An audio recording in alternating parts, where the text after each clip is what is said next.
Alors, je m'appelle Jean-Marie Maroal, je suis vétérinaire de profession. J'ai l'honneur de présider la Société d'Histoire de Suresnes depuis 2013. Je suis né à Suresnes, j'ai fait toutes mes études primaires et secondaires jusqu'au bachot à Suresnes. D'abord l'école Jules Ferry, l'école communale, puis le lycée Paul Langevin.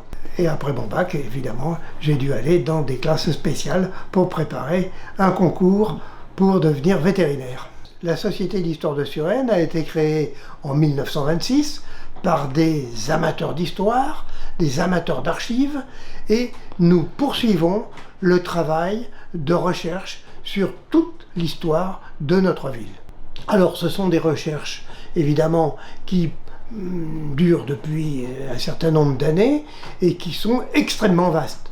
Il s'agit d'avoir des documents, de récupérer des documents, que ce soit des documents d'archives sous forme d'ouvrages, d'archives thématiques, ou des documents iconographiques, c'est-à-dire des photographies et des gravures. Alors là, nous sommes dans les locaux du siège social, au 100 rue de la République, des locaux qui appartiennent à la ville de Suresnes et qui nous sont attribués, des locaux absolument merveilleux, puisque cette maison ancienne, qui date probablement des années 1880, a une âme.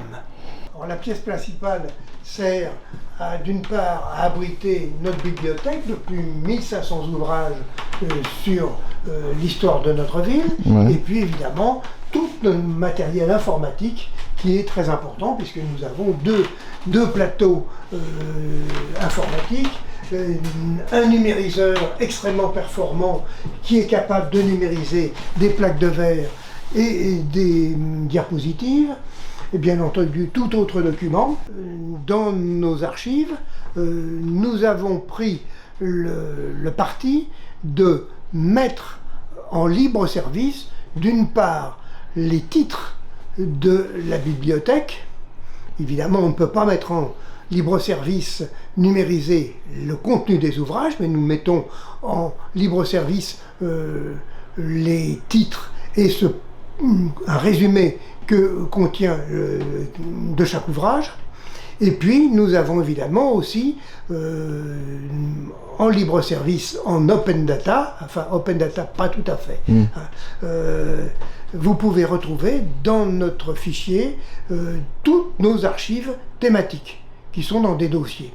Et puis bien entendu, en concernant l'iconographie, les photos, là vous pouvez avoir en libre service, téléchargeables, toutes les photos que nous avons mis sur notre site, et nous en avons probablement plus de 5000 pour l'instant. Nous avons un nombre de bénévoles relativement important au cours des années qui sont intervenus avec des process que nous avons mis au point, entre autres avec Thierry Portal, notre informaticien, pour pouvoir mettre à disposition du public, du grand public, et éventuellement des chercheurs, toutes les photos, tout ce qui est iconographique. J'ai fait une recherche sur Google, histoire-suresnes.fr, et je tombe sur notre site.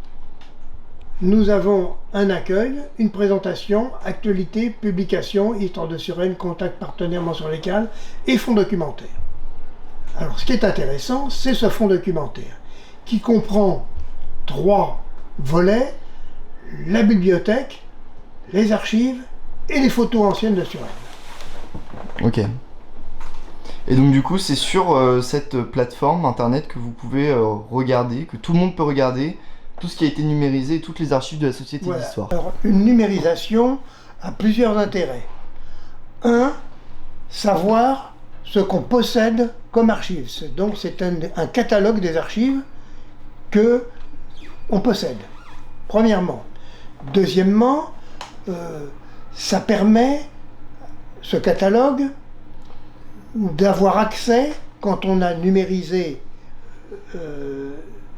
cette archive, de voir sur informatique l'archive en photo. D'accord. Et de ne plus aller la rechercher dans le fichier matériel.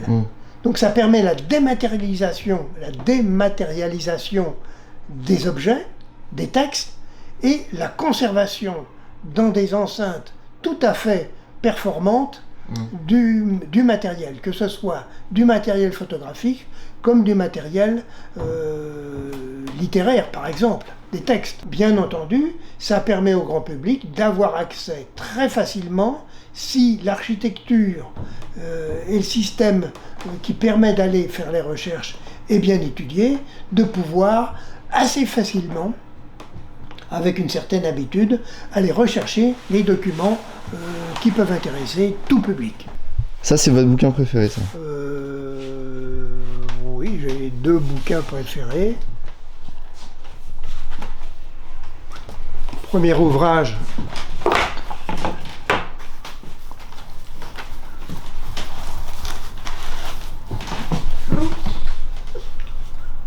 1593 ». Ah, donc ça, c'est un livre qui date de 1593. Voilà, c'est un livre en parchemin de 1593 que nous avons acquis l'année dernière au cours d'une vente chez Milon. D'accord.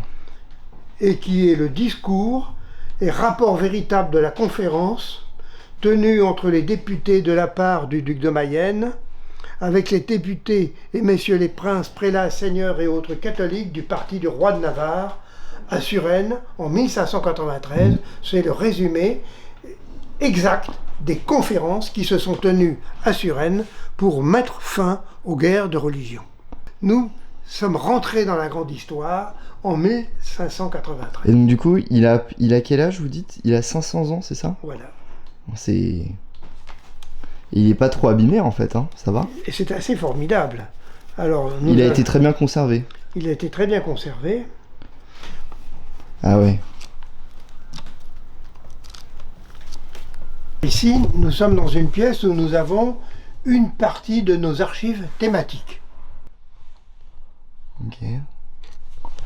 Alors, j'ai regardé effectivement sur le site de la Société d'Histoire que la série O concernait les guerres. Donc je sors un carton, j'ai O1, O1, O1, j'ai O1, C, D. Donc tout est trié en fait par thématique, c'est ça? Voilà. O correspond aux guerres. D'accord. Et je vais trouver effectivement dans ce carton un certain nombre d'archives qui sont répertoriées dans notre système informatique. Et sur la guerre, dans ce carton où on parle de la guerre, il y a des archives de 39-45. Ouais. Voici par exemple le journal Paris Soir du 2 septembre 1939. C'est un original. D'accord. Qui décrète la mobilisation générale de la France. Et là, en fait, à l'entrée de la salle d'archives vous permet de pouvoir consulter en fait... Voilà, c'est un classement thématique. Par exemple, la série C correspond au Mont Valérien, ermite, pèlerinage, forteresse, mémorial, résistance, etc. Mais effectivement, il peut se faire doublon avec la série O qui correspond à la guerre, aux différentes guerres. Voilà. D'accord, ok. Effectivement. Mais par exemple, la série D, c'est le vin et l'agriculture. La série E, ce sont les écoles. La série F, ce sont les rosières. La série G, ce sont tout ce qui concerne les cultes. C'est ce qui concerne les cultes. Okay. Ici, nous sommes en sous-sol, dans une salle qui est ventilée en permanence avec une VMC, de façon à assurer une hygrométrie correcte. Et nous avons dans cette deuxième salle, d'une part, des archives thématiques, comme nous avons ici, dans ces cartons cochards, et dans cette petite armoire-là, évidemment, des archives photographiques sous forme de, pour la plupart, de plaques de verre. D'accord. Une collection de plaques de verre qui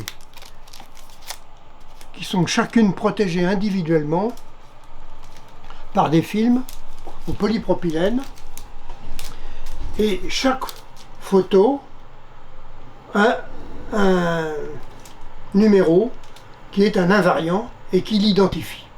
D'accord. Et toutes ces photos sont numérisées. D'accord. Donc on n'y touche plus, elles sont en réserve, on n'a plus besoin, si on recherche une photo, Ouais, d'aller sur Internet. rechercher.